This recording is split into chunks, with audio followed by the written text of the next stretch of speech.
Hi ಸ್ನೇಹಿತರೆ, ಎಲ್ರಿಗೂ ಸ್ಪರ್ಧಾತ್ಮಕ ವೇದಿಕೆ ಯೂಟ್ಯೂಬ್ ಚಾನಲ್ಗೆ ಸ್ವಾಗತ. ಸ್ನೇಹಿತರೆ, ಇವತ್ತಿನ ಈ ವಿಡಿಯೋದಲ್ಲಿ ನಾವು BA/B.Ed ಪದವೀಧರರಿಗೆ ಒಂದು ಸಿಹಿ ಸುದ್ದಿಯನ್ನು ತಂದಿದ್ದೇವೆ. ಏನಪ್ಪ ಸಿಹಿ ಸುದ್ದಿ ಅಂತ ಕೇಳಿದ್ರೆ, ಕರ್ನಾಟಕದಲ್ಲಿ ಅತಿ ದೊಡ್ಡ ನೇಮಕಾತಿಯನ್ನು ಮೊಟ್ಟ ಮೊದಲಿಗೆ ರಾಜ್ಯ ಸರ್ಕಾರ ಆದೇಶವನ್ನು ಹೊರಡಿಸಿದೆ.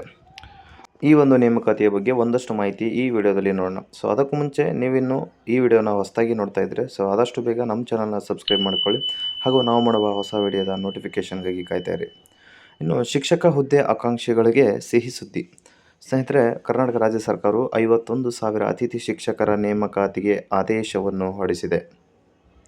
ಶಿಕ್ಷಕರ ಕೊರತೆಯನ್ನು ನೀಗಿಸುವ ಸಲುವಾಗಿ ರಾಜ್ಯ ಸರ್ಕಾರ 2025-26 ಶೈಕ್ಷಣಿಕ ಸಾಲಿನಲ್ಲಿ ಸರ್ಕಾರಿ ಪ್ರಾಥಮಿಕ ಮತ್ತು ಪ್ರೌಢಶಾಲೆಗಳಿಗೆ ಬರೋಬ್ಬರಿ 51,000 ಅತಿಥಿ ಶಿಕ್ಷಕರನ್ನು ನೇಮಿಸುವ ಆದೇಶವನ್ನು ನೀಡಿದೆ.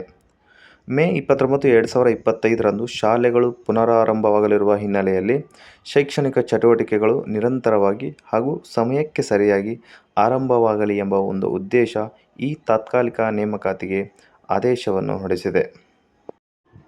2025-26ನೇ ಶೈಕ್ಷಣಿಕ ಸಾಲಿಗೆ ಖಾಲಿ ಇರುವ ಸರ್ಕಾರಿ ಪ್ರಾಥಮಿಕ ಮತ್ತು ಪ್ರೌಢಶಾಲೆಗಳಲ್ಲಿ ಶಿಕ್ಷಕರುಗಳ ಹುದ್ದೆಗಳಿಗೆ ಎದುರಾಗಿ ಶೈಕ್ಷಣಿಕ ಹಿತದೃಷ್ಟಿಯಿಂದ ಅತಿಥಿ ಶಿಕ್ಷಕರುಗಳನ್ನು ತಾತ್ಕಾಲಿಕವಾಗಿ ನೇರ ನೇಮಕಾತಿ ಮೂಲಕ ಶಿಕ್ಷಕರನ್ನು ಭರ್ತಿ ಮಾಡುವವರೆಗೆ ಅಥವಾ ಶೈಕ್ಷಣಿಕ ವರ್ಷದ ಅಂತ್ಯದವರೆಗೆ ಎಂಬ ಷರತ್ತಿಗೊಳಪಟ್ಟು ಅತಿಥಿ ಶಿಕ್ಷಕರನ್ನು ತಾತ್ಕಾಲಿಕವಾಗಿ ನೇಮಕ ಮಾಡಿಕೊಳ್ಳಲು ಸರ್ಕಾರವು ಮಂಜೂರಾತಿಯನ್ನು ನೀಡಿ ಆದೇಶವನ್ನು ಹೊರಡಿಸಿದೆ. ಇನ್ನು ರಾಜ್ಯ ಸರ್ಕಾರದ ಈ ಒಂದು ತ್ವರಿತ ಕ್ರಮವು ವಿದ್ಯಾರ್ಥಿಗಳ ಶಿಕ್ಷಣ ನಿರಂತರವಾಗಿರಿಸಲು ಸರ್ಕಾರದ ಬದ್ಧತೆಯನ್ನು ಪುನರುಚ್ಚರಿಸುತ್ತದೆ.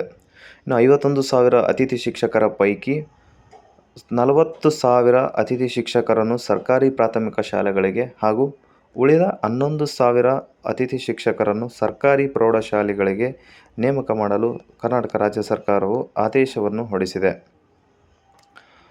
ಹಾಗೆ ವಿದ್ಯಾರ್ಥಿಗಳು ಶಿಕ್ಷಕರ ಕೊರತೆಯಿಂದ ಶಿಕ್ಷಣದಿಂದ ವಂಚಿತರಾಗಬಾರದು ಎಂಬುದು ನಮ್ಮ ಮುಖ್ಯ ಗುರಿ. ಈ ಒಂದು ತ್ವರಿತ ನಿರ್ಧಾರ ಶೈಕ್ಷಣಿಕ ಕೊರತೆಯನ್ನು ಪೂರೈಸಲು ಅಗತ್ಯವಾಗಿದೆ ಎಂದು ಶಾಲಾ ಶಿಕ್ಷಣ ಮತ್ತು ಸಾಕ್ಷರತಾ ಸಚಿವ ಮಧು ಬಂಗಾರಪ್ಪ ಹೇಳಿಕೆಯನ್ನು ನೀಡಿದ್ದಾರೆ. ಹೊಸ ಶೈಕ್ಷಣಿಕ ವರ್ಷ ಆರಂಭದ ದಿನದಿಂದಲೇ ಗುಣಮಟ್ಟದ ಶಿಕ್ಷಣ ಎಲ್ಲರಿಗೂ ಲಭ್ಯವಾಗುವುದು ನಮ್ಮ ಆದ್ಯತೆ ಎಂದು ಅವರು ತಿಳಿಸಿದ್ದಾರೆ. ಇನ್ನು ಅತಿಥಿ ಶಿಕ್ಷಕರಿಗೆ ನೀಡಲಾಗುವ ಒಂದು ಗೌರವ ಧನದ ಪಾವತಿಗಾಗಿ ಅವಶ್ಯವಿರುವ ಅನುದಾನದ ವಿವರ ಹಾಗೂ ಅತಿಥಿ ಶಿಕ್ಷಕರ ಜಿಲ್ಲಾ ತಾಲೂಕುವಾರು ವಿವರಗಳೊಂದಿಗೆ ಪ್ರಸ್ತಾವನೆಯನ್ನು ಸಲ್ಲಿಸುವಂತೆ ಸೂಚನೆಯನ್ನು ಹೊರಡಿಸಿದೆ. ಈ ಒಂದು ನೇಮಕಾತಿ ಡಿಪಾರ್ಟ್ಮೆಂಟ್ ಆಫ್ ಪಬ್ಲಿಕ್ ಎಜುಕೇಷನ್ ಕರ್ನಾಟಕದಿಂದ ಹೊರಡಿಸಿದೆ.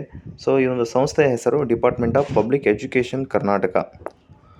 ಒಟ್ಟು 51,000 ಹುದ್ದೆಗಳು. So job location Karnataka, post name guest teacher ಹಾಗೂ ಸ್ಯಾಲ್ರಿ 12,500 ಪ್ರತಿ ತಿಂಗಳಿಗೆ. ಸ್ನೇಹಿತರೆ, ಇಷ್ಟೊಂದು ಈ ವಿಡಿಯೋದ ಮಾಹಿತಿಯಾಗಿರುತ್ತದೆ. ಹಾಗಾಗಿ ನೀವಿನ್ನೂ ನಮ್ಮ ಚಾನಲ್ನ ಸಬ್ಸ್ಕ್ರೈಬ್ ಆಗಿಲ್ಲ ಅಂದರೆ ಆದಷ್ಟು ಬೇಗ ಸಬ್ಸ್ಕ್ರೈಬ್ ಮಾಡ್ಕೊಳ್ಳಿ ಹಾಗೂ ನಾವು ಮಾಡುವ ಇದೇ ಥರದ ಹೊಸ ವಿಡಿಯೋದ ನೋಟಿಫಿಕೇಷನ್ಗಾಗಿ ಕಾಯ್ತಾ ಇರಿ. ಸೊ ಅಲ್ಲಿವರೆಗೂ thank you so much. Take care. Bye bye.